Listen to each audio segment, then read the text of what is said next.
اور ایک دوسری آیت میں سورت میں آتا ہے کہ وہ ساری قوم کے بڑے بڑے جو تھے وہ آئے حضرت ابراہیم کے پاس کہ بھئی کل اپنی عید ہے تم ہمارے ساتھ چلو. فَنَظَرَ نَظْرَةً فِي النُّجُومِ فَقَالَ إِنِّي سَقِيمٌ.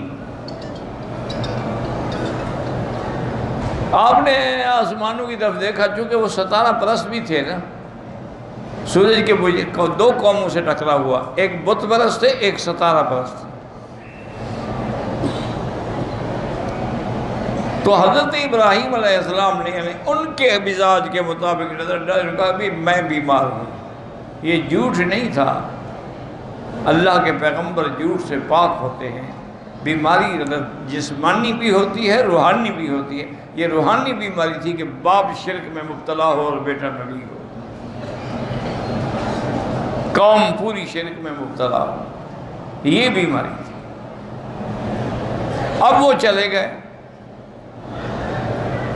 اب خلاصہ یہ ہے کہ سیدنا ابراہیم علیہ السلام تشریف لائے، ان کے مندر میں داخل ہوئے اور ان کے سارے جو جھوٹے خدا کھڑے ہوئے تھے نا بت، ان سب کو ٹکڑے ٹکڑے کر دیا. اور آخر میں ایک یہ بھی قید ہے، مکر ہے نا، آخر میں وہ جو کلاڑا تھا نا اس کو بڑے کے کندھے پہ رکھ دیا، اس کا ایک بازو کاٹ دیا، دوسرے بازو پہ کلاڑا رکھ دیا. تو یہ بھی خفیہ تدبیر ہے. وَقَانَ لَهُمْ عِيدٌ يَخْرُجُونَ إِلَيْهِ. ان کے لیے عید کے دن مقرر تھے، وہ نکل جاتے تھے، میدانوں میں خوشیاں مناتے تھے.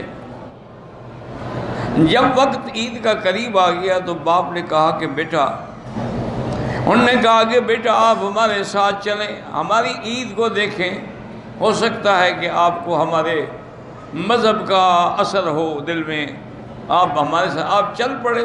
لیکن راستے میں جب گئے تو آپ اپنے آپ کو زمین پہ خود گرا دیا، کہا میں بیمار ہوں بھی تم جاؤ.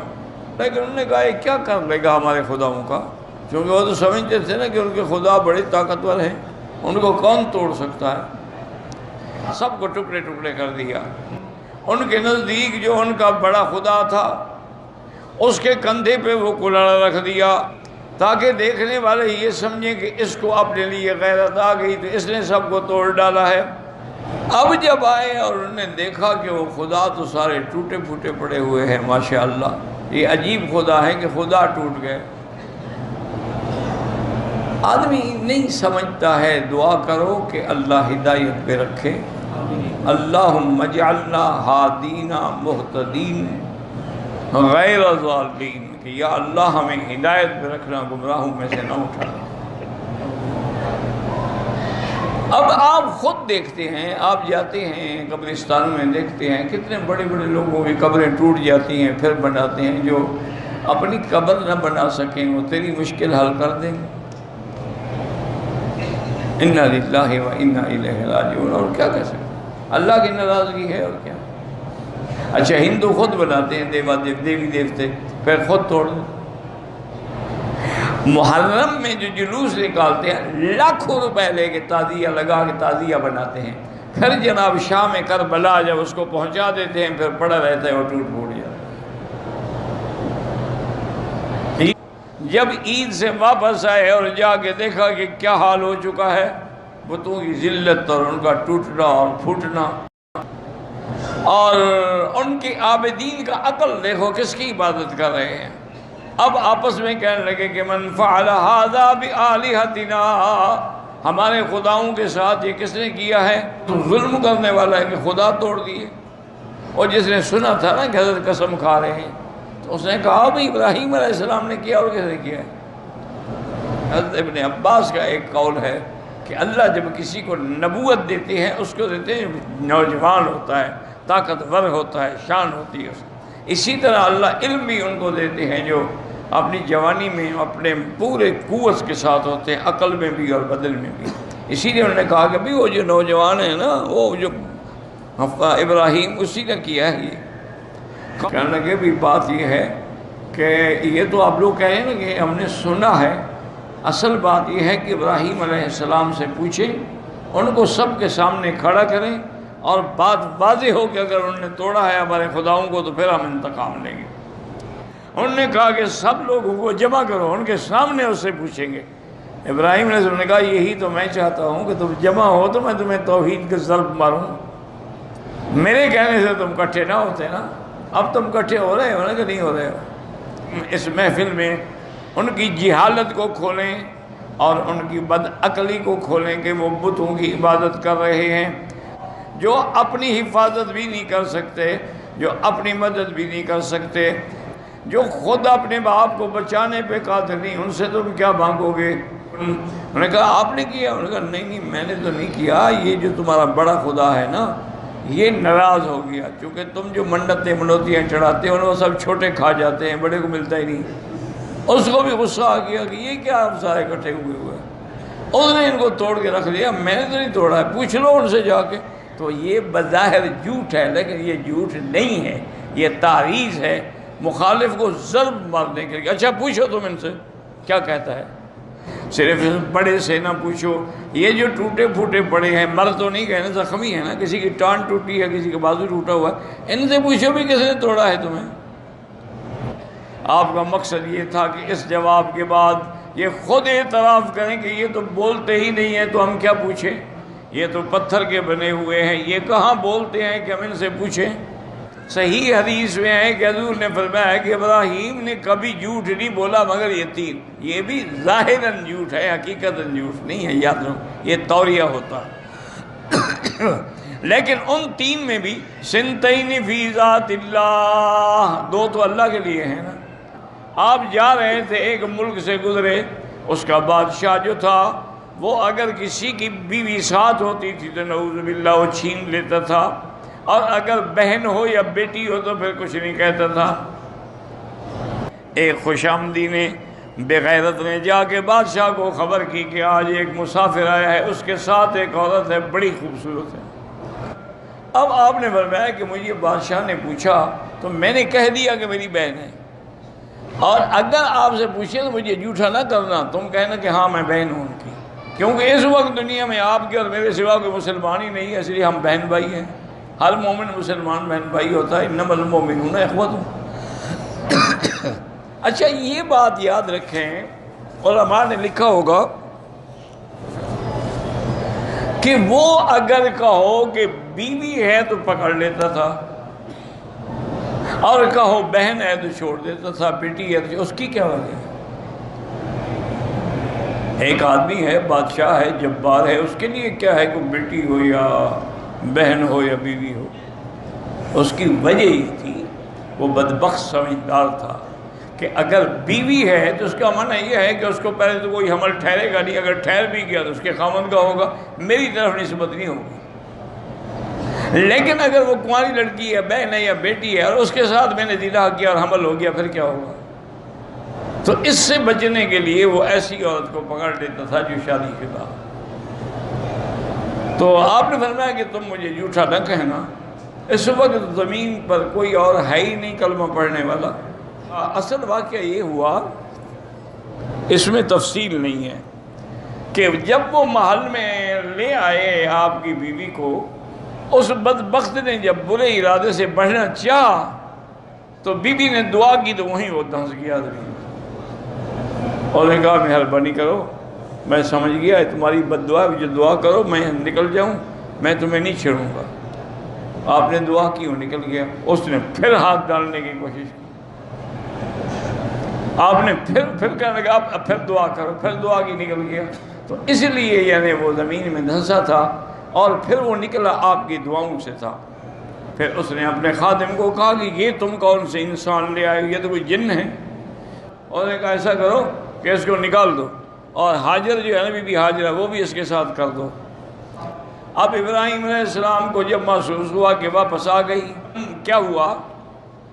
اللہ تبارک و تعالی نے مجھے کافر فاجر کے مکر سے اور گناہ سے بچایا، اور خدمت کے لیے مجھے اس نے الٹا بی بی حاجرہ بھی دی۔ اصل علماء نے لکھا ہے کہ وہ بی بی حاجرہ بھی مسلمان تھی نا، وہ ویسے اس سے تنگ تھا، اور اس نے کہا اچھا ہے کہ یہ اس کو بھی لے جائے تاکہ دونوں چلے جائیں، بی بی حاجرہ بھی چلی جائے اور یہ بھی چلا جائے۔ اب جب آپ بیان کرتے تھے اور کہتے تھے کہ یہ تمہاری ماں ہے، آسمان کی زمین سے پیدا ہونے والوں، اللہ تبارک و تعالی نے اس کی حفاظت کی، اور وہ الٹا اعزاز کے ساتھ واپس آ گئی. کہنے لگا ایسا کرو کہ بس ابراہیم علیہ السلام کو جلا دیا جائے، تم اپنے خداؤں کی مدد کرو. خدا مدد کرتا ہے یا بدبختو تم خداؤں کی مدد کرو گے؟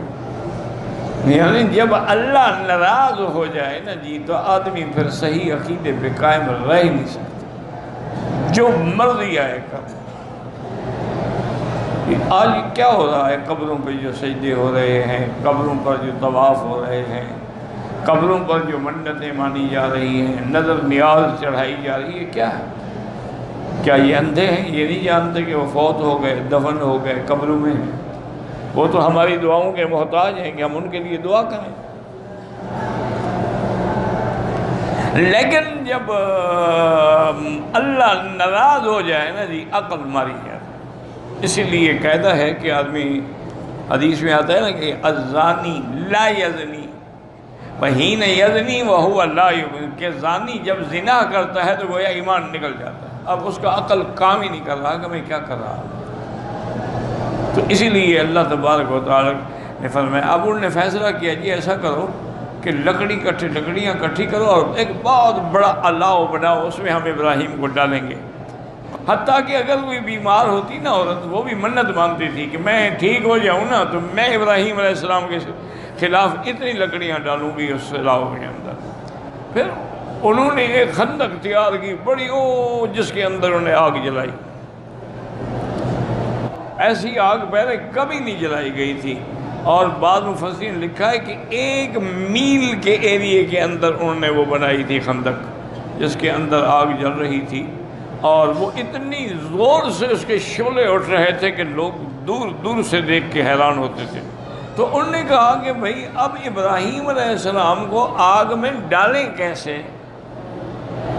اور قریب ہی کوئی نہیں جا سکتا، ڈالنے کے لیے کون جائے گا؟ جو جائے وہ تو جل جائے گا. تو ایک آدمی تھا وہ فارس کے علاقے کا، اس نے کہا ایسا کرو ایک منجنیق بنا لو، اس میں ان کو بٹھاؤ اور جھولا دے کے ان کو ڈالو، سیدھے جا کے آگ میں گریں گے. یا وہ اس کا آپ بنا لیں گے نا بیٹھنے کے لیے، اس کی رسیاں باندھ لیں اور پھر ان کو جھولا جھولائیں، پھر رسیوں کو یوں کھینچیں گے تو سیدھے یہ جا پڑیں گے، آپ کو قریب نہیں جانا پڑے گا. تو اس کے کہنے سے انہوں نے پھر وہ تیار کی. اللہ تبارک و تعالیٰ نے اس بندے کو بھی یہ سزا دی کہ اس کو زمین نکل گئی، اور وہ بھی قیامت تک زمین میں دھنستا چلا جائے گا. اب یہ ایک ایسا عظیم واقعہ ہوا جس کا تاریخ میں کوئی مثال نہیں. سیدنا ابراہیم علیہ السلام کو جب منجنیق میں بٹھایا نا، ظالموں نے، کافروں نے، فاجروں نے آپ کے کپڑے بھی اتار دیے. بغیر لباس کے اللہ کا پیغمبر بیٹھا ہے. تو آسمانوں میں اللہ کے فرشتے رو پڑے، اللہ کہ یا اللہ تیرا خلیل ہے، جسے آپ نے خلیل بنایا ہے، اس سامنے آگ میں اس کو بغیر کپڑوں پہ ڈالا جا رہا ہے. اللہ نے فرمایا اچھا میں تمہیں اجازت دیتا ہوں، جاؤ مدد کرو میرے خلیل کی. پہاڑوں کا فرشتہ آیا، اس نے سلام کیا، اس نے کہا کہ ابراہیم انی موکل علی الجبال، میں پہاڑوں کے اوپر اللہ کی طرف سے موکل ہوں، تم مجھے حکم دو میں دونوں پہاڑوں کو ملا دیتا ہوں، ان بدبختوں کو آگ کے ساتھ دفن کر دیتا ہوں. حضرت ابراہیم مسکرائے، فرمایا لا حاجت نہیں، مجھے تمہاری کوئی ضرورت نہیں، جاؤ اپنا کام کرو. یہ ہے توحید. دعا کرو اللہ ہمیں بھی توحید کا حصہ نصیب ہو. اب دیکھیں کہ ظالم آگ جلا رہے ہیں اور فرشتے آ رہے ہیں، اور فرشتہ آیا اور آیا، سب کو حضرت کہا جاؤ لا حاجت، جاؤ مجھے تمہاری کوئی ضرورت نہیں. آخر میں حضرت جبریل آئے.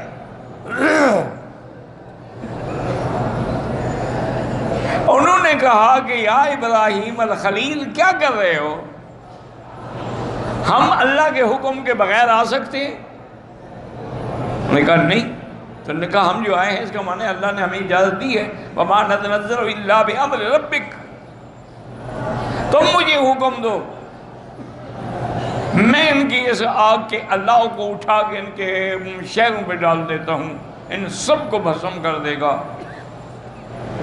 آپ نے دیکھا، مسکرائے، فرمایا جبریل لا حاجت علی، مجھے تمہاری بھی ضرورت نہیں۔ اب آگے سنو، سارے موحد تو بنے پھرتے ہو نا، قبروں پہ سجدے بھی کرتے ہو اور پکے موحد ہیں جی، ہم کلمہ شریف پڑھتے ہیں ماشاءاللہ۔ لبیک ابو جہل بھی پڑھتا تھا، پھر بھی مشرک تھا۔ اب جناب حضرت ابراہیم کو دیکھ کے حضرت ابراہیم، انہوں نے کہا اچھا حضرت ابراہیم بات سنو، ہم سے مدد نہ لو، لیکن اللہ سے تو مانگو دعا۔ مصیبت کے وقت اللہ دعا سنتے ہیں، امن یجیب المضطر اذا دعاہ ویکشف السوء، خدا سے تو مانگو۔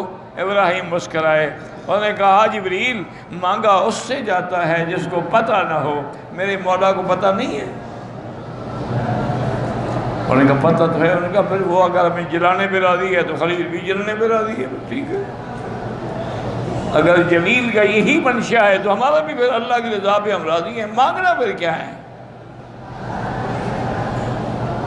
اب انہوں نے جب آگ میں ڈالا تو پھر دیکھیں اللہ نے بھی کیسے انتظام کیا، پھر فرشتوں کے ذمہ نہیں لگایا، ملائکہ کے ذمہ براہ راست حکم دیا، قلنا یا نار کونی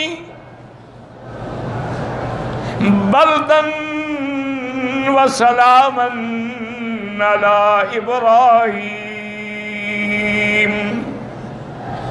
اللہ نے حکم دیا کہ آگ ٹھنڈی ہو جا، پر اتنی ٹھنڈی نہ ہو جانا کہ میرے ابراہیم کو سردی لگے، سلاماً معتدل۔ اور پتہ نہیں کبھی تم نے سنا ہو یا نہ سنا ہو، امت محمد مصطفیٰ کے لیے کتنی بڑی نعمت ہے کہ لیلۃ القدر کی رات میں جب فرشتے اترتے ہیں، تتنزل الملائکۃ والروح فیہا بإذن ربہم من کل امر سلام، وہ بھی سب پہ سلام بھیجتے ہیں۔ تو علماء نے لکھا ہے کہ جب ابراہیم کو آگ نے جلایا تو سلام اترے، تم بھی اپنے دل کو اللہ کے عشق میں جلاؤ گے تو پھر سلام آئے۔ جب ابراہیم علیہ السلام کو آگ میں ڈالا گیا تو آپ کی زبان بھی یہی کلمہ تھا، حسبنا اللہ ونعم الوکیل۔ اور جب احد میں دشمنوں کی طرف سے خبر ملی تو صحابہ کی زبان پہ بھی یہی کلمہ تھا، حسبنا اللہ ونعم الوکیل۔ اور جب بی ہاجرہ کو ابراہیم نے کعبے میں چھوڑا، اسماعیل بچے کے ساتھ اکیلا، اور چھوڑ کے جانے لگے تو انہوں نے بھی یہی کہا تھا، حسبنا اللہ ونعم الوکیل۔ اور بی عائشہ پہ جب تہمت لگی تو ان کی زبان پہ بھی یہی کلمہ آیا تھا، حسبنا اللہ ونعم الوکیل۔ یہ اسم اعظم ہے، یاد کر لو، ہر دکھ میں، ہر مصیبت میں، ہر تکلیف میں اس کو دل سے پڑھا کرو، اللہ ساری مصیبتیں حل کر۔ سیدنا ابراہیم علیہ السلام کو جب آگ میں ڈالا گیا، کیا عجیب بات کی انہوں نے فرمایا کہ یا اللہ آپ بھی ایک ہیں اور میں تیرا ایک ہی بندہ ہوں، اب جو آگ میں ڈالا جا رہا ہے، اس وقت زمین پر تیری عبادت کرنے والا میرے سوا کوئی نہیں۔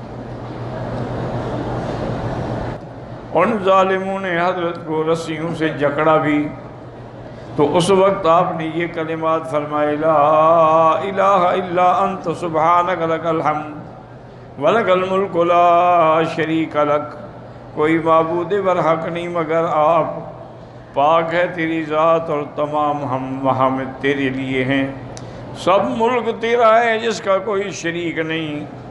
جب آگ میں ڈالے گئے اس وقت ایک قول ہے کہ حضرت ابراہیم کی عمر جو ہے 16 سال تھی، فاللہ اعلم۔ حضرت جبریل سامنے آئے اور کہا کہ حضرت ابراہیم آپ کو حکم فرمائیں میری طرف کوئی خدمت ہو، اور فرمایا تمہاری طرف تو میری کوئی حاجت نہیں، ہاں اللہ کی طرف ہے۔ اللہ اللہ، دیکھیں کہ اللہ کے انبیاء پہ کتنی بڑے امتحان آئے، آگ میں ڈالے گئے، زندہ ان کو کھڑے کر کے ان کے سروں پر ارے چلا کے 2 ٹکڑے کیے گئے۔ آج تو کسی عالم دین کو 2-4 گالیاں کوئی دے دے تو اس کو تکلیف ہوتی ہے، حالانکہ یہ تو حق والوں کا زیور ہے کہ ان کو تکلیف ہوگی، ان کو گالیاں ملیں گی۔ اور جس جماعت یا جس عالم کو کوئی پتھر نہ مارے وہ سمجھے میں حق پہ نہیں ہوں۔ اگر حق پہ ہوگا تو وارث محمد مصطفیٰ ہوگا۔ جب حضور کو پتھر مارے گئے تو پھر تم کون ہو؟ حضور کو کون سا الزام ہے جو نہیں دیا گیا کہ آپ جادوگر ہیں، آپ جھوٹے ہیں، نعوذ باللہ شاعر ہیں، کاہن ہیں؟ کون سا نعوذ باللہ ظلم اور الزام ہے جو ظالموں نے نہیں دیا؟ لیکن اللہ کا ایک ہی حکم تھا کہ فَاصْبِرْ كَمَا صَبَرَ أُولُو الْعَزْمِ مِنَ الرُّسُلِ، کہ آپ صبر کریں۔ تو اس سے پہلے بھی جو شان والے پیغمبر ہیں ان کو بھی تو آزمایا گیا، کتنے قتل ہوئے۔ تو اب کہتے ہیں کہ جب حضرت ابراہیم علیہ السلام کو ڈالا گیا تو خازن المطر جو ہے، جو بارشوں پر اللہ کا فرشتہ ہے، اس نے کہا کہ متى عمر بالمطر فارسلہ، پتہ نہیں اللہ کب حکم دیں گے۔ اب اس کے بعد بھی کوئی بات باقی رہ گئی ہے کہ خلیل کو آگ میں ڈالا جا رہا ہے اور مجھے حکم نہیں مل رہا کہ بارش برساؤ۔ مجھے حکم ملے تو میں بارشوں کو چھوڑوں، لیکن اللہ کا حکم جو ہے وہ تو بارش سے بھی زیادہ تیز ہے نا، کہ آپ اللہ نے حکم دیا آگ کو کہ تم ٹھنڈی ہو جاؤ۔ ایک روایت میں یہ ہے کہ سب آگ تھی جو بجھ گئی، لیکن حقیقت یہ ہے کہ وہ صرف ابراہیم علیہ السلام پہ بجھی ہے، ساری دنیا کی آگ نہیں بجھائے گی، جو اللہ نے حکم ہی نہیں دیا ساری دنیا کی آگ کو۔ اللہ نے حکم دیا ہے فقط علی ابراہیم، اور ابراہیم علیہ السلام کو جب آگ میں ڈالا گیا تو اس آگ نے جو آپ کی وہ جس میں انہوں نے ان کو نعوذ باللہ جکڑا تھا، باندھا تھا، وہ رسیاں جل گئیں، لیکن ابراہیم علیہ السلام کو کوئی تکلیف نہیں ہوئی۔ قُلْنَا يَا نَارُ كُونِي بَرْدًا وَسَلَامًا عَلَىٰ إِبْرَاهِيمَ۔ اگر اللہ اتنی فرماتے کہ ٹھنڈی ہو جائے تو پھر حضرت ابراہیم کو ٹھنڈی تکلیف ہوتی، سردی کی تکلیف ہوتی، فرمایا نہیں، بردن و سلامن، ٹھنڈی بھی ہو جا اور معتدل بھی ہو جا۔ اسی لیے بعض علماء نے جو اعمال قرآنی کے ماہر ہیں انہوں نے یہ لکھا ہے کہ جس آدمی کو شدید بخار ہو نا اور بخار نہ اترتا ہو تو یہی آیت پڑھ کے اس پر دم کریں اور پانی پہ دم کر کے اس کو پلائیں تو اس کا بخار کی جو آگ ہے وہ بھی بجھ جائے، کیونکہ اس آیت مبارکہ کے اندر یہ اللہ کی ایک شان ہے اور حکمت ہے۔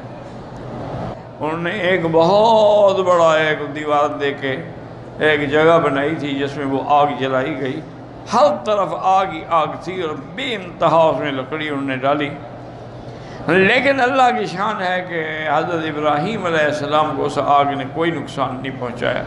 ایک روایت میں یہ بھی آتا ہے کہ حضرت جبریل بھی آگ میں آپ کے ساتھ آئے تو آپ کی پیشانی پہ صرف گرمی سے پسینہ آ رہا تھا، صرف وہ بھی حضرت جبریل علیہ السلام نے پوچھا ہے، لیکن اس کے علاوہ ان کو کوئی تکلیف نہیں ہوئی ہے۔ بعض کہتے ہیں کہ نہیں، وہ جو اللہ نے بادلوں پہ فرشتہ رکھا ہے وہ ساتھ تھا۔ ایک روایت یہ بھی آئی ہے کہ جب حضرت ابراہیم علیہ السلام کو آگ میں ڈالا گیا تو 50 یا 40 دن آپ اس آگ میں رہے، اور آپ یہ فرماتے تھے کہ جو سب سے میری زندگی کے لذیذ دن ہیں نا وہ یہی تھے جب میں آگ میں تھا، اور میں یہ چاہتا تھا کہ ہمیشہ ہی اسی طرح کی زندگی رہے۔ اب یہ روایات میں یہ بھی آتا ہے کہ اس دن یہ وزق جو ہے یہ پھونکے مار مار کے اس آگ کو بڑھانا چاہتی تھی، حالانکہ آگ نے اس سے کیا بڑھنا ہے، تو اس لیے حکم ہے کہ اس کو مارنا جو ہے ثواب ہے۔ لیکن ایک بات یاد رکھیں کہ یہ ساری روایات اصل میں اسرائیلی روایات کہ آپ 40 دن رہے یا 50 دن رہے یا جبریل آپ کے ساتھ تھے، یہ سب روایات جن کا قرآن پاک سے کوئی تعلق نہیں۔ اللہ کے قرآن نے ان باتوں کا ذکر ہی نہیں کیا۔ اللہ نے قرآن پاک میں اتنی فرمایا ہے کہ انہوں نے آگ میں ڈالا، اللہ کے حکم سے آگ ٹھنڈی، بس۔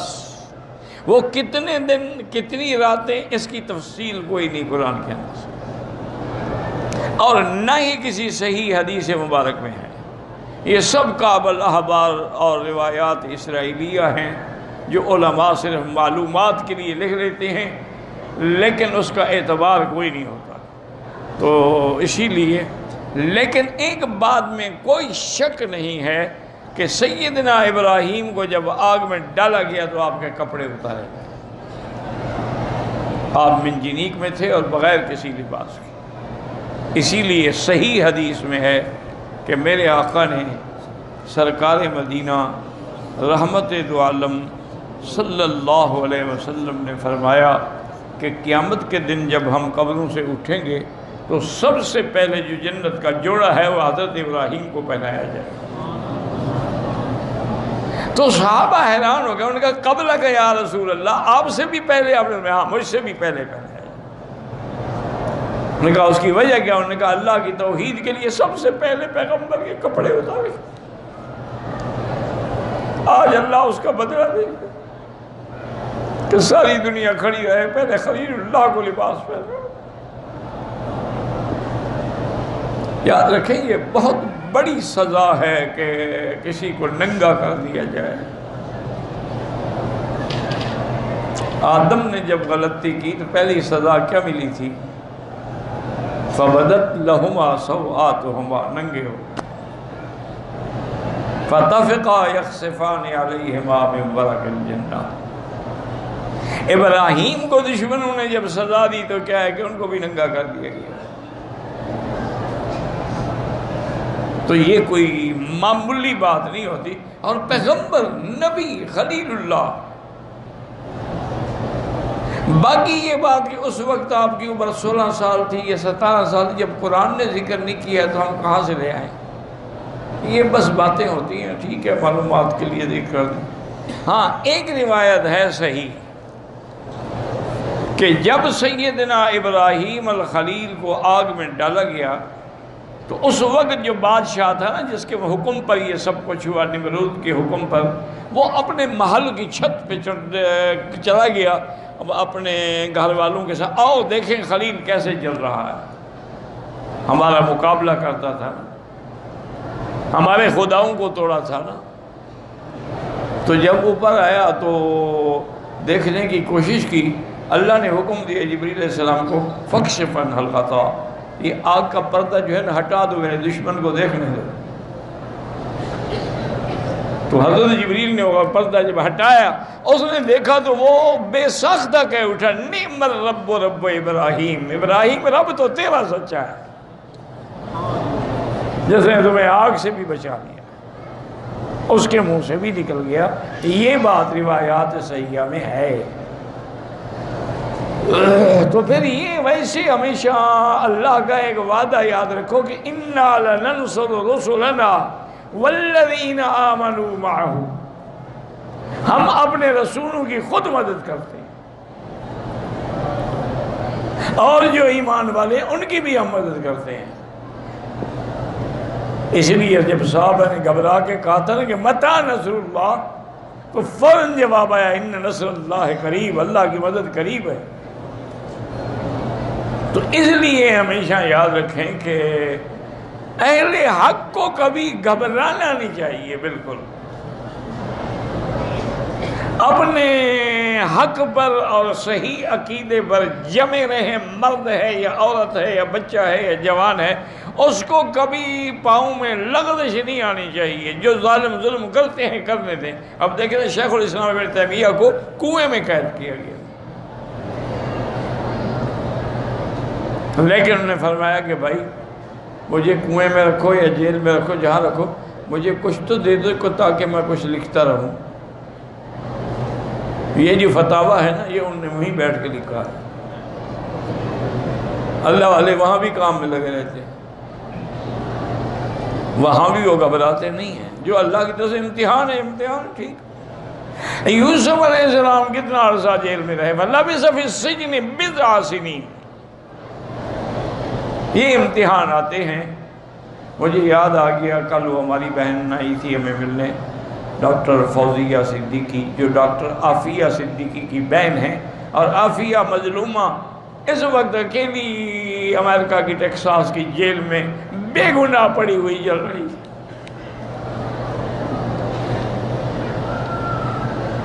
کوئی مدد کرنے والا نہیں اللہ کے سوا.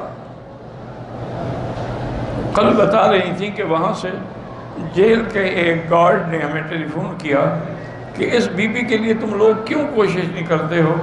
میں جب رات کو اس کی کوٹھڑی میں جاتا ہوں پہرے کے لیے، قرآن پڑھ رہی ہوتی ہے اور کوٹھی ساری میں نور بھرا ہوا ہوتا. اللہ اکبر اللہ اکبر. کچھ نہیں کر سکتے ہو نا، دل سے دعا تو کر لو کہ اللہ اس کو رہائی دے. باقی تمہارے صاحب اقتدار لوگ جو ہیں ان کو کرسی کی فکر ہے، ان کو کیا ہے کوئی جیل میں مر جائے کوئی کہیں ہو جائے، ان کو کیا غم. حالانکہ یاد رکھیں مجھے ایک ذمہ دار آدمی نے بتایا تھا کہ اوباما جو پریزیڈنٹ تھا نا امریکہ کا، اس نے کہا تھا بھی اس کا کیس لے آؤ میرے پاس، یہ تو مظلوم ہے، اس پہ تو ظلم ہوا ہے. کس جرم میں آخر اس کو پکڑا گیا ہے؟ لیکن کوئی کس نے لے جانا تھا؟ آپ اور ہم تو نہیں لے جا سکتے نا، نہ ہمارے پاس وسائل ہیں نہ طاقت ہے. ہاں بس ایک طاقت ہے، وہ طاقت ہے دعا کی، کہ رات کو تہجد میں 2 رکعت پڑھ کے رو کے بہن کے لیے اللہ سے دعا کریں، اور جو ناحق قیدی پڑے ہوئے ہیں جہاں جہاں بھی جیلوں میں ہیں اللہ ان کی مدد کرے اور ان کو رہائی عطا فرمائے، اور جو اللہ کے راستے میں شہید ہو گئے اللہ ان کے درجات بلند کرے، اور اللہ ان کے پسماندگان کو صبر جمیل عطا فرمائے. اچھا یہ جو ہے نا، ایک تو ہے نا وزق کہتے ہیں یہ جس کو چمچیٹی آپ کی چمگاڈر کے جو رات کو نکلتی ہے، دن کو اس روشنی میں نہیں دیکھ سکتی، یہ پھوکے مار رہی تھی.